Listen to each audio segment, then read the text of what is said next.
I'm Fox 26 meteorologist John Dawson. Glad you found us on YouTube, ready to give you your tropical update for the Saturday after Thanksgiving. We are winding it down to the end of the 2021 hurricane season, and as expected, things have definitely been quiet for the last several weeks, and no big surprises as we dive into our tropical discussion today.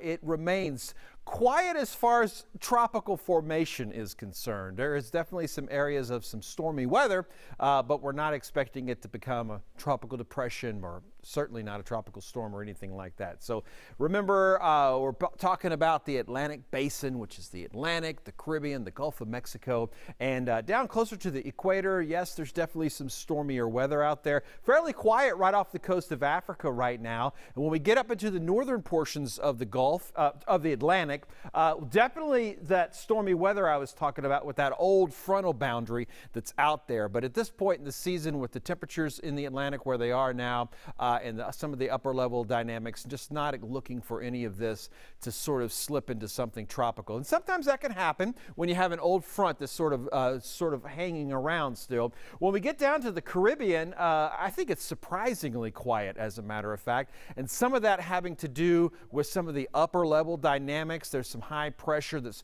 pushing some drier air in the upper levels of the atmosphere, and I'm going to show you what's happening in the other upper levels of the atmosphere closer here to home for us folks here in the Houston area. Definitely seeing all this light rain that's happening at the surface. Again, none of that is expected to become organized, but we use that water vapor imagery to see what's happening in the upper levels of the atmosphere. And here's that storm system, that trough, that upper level low that's sort of pushing all this moisture, squeezing that together.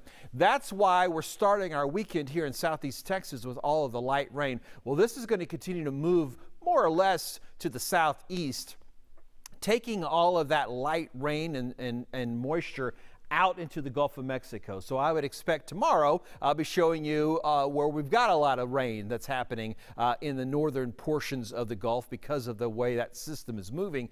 And for the folks looking for a forecast for Houston, it'll be drying out and slowly trying to clear a little bit, improving weather here for us across southeast Texas and along the Gulf Coast. But again, tropically speaking, none of that is expected to sort of turn into something tropical. So glad you found us on YouTube. Just a reminder, I have a YouTube channel as well. If you on YouTube you want to search for meteorologist John Dawson, that's where you'll find all my hurricane gear tests, that preparations for staying ready for hurricane season. And if you want to find me on other social media as well, I'd be glad to connect with you. Just look for @John Dawson Fox 26.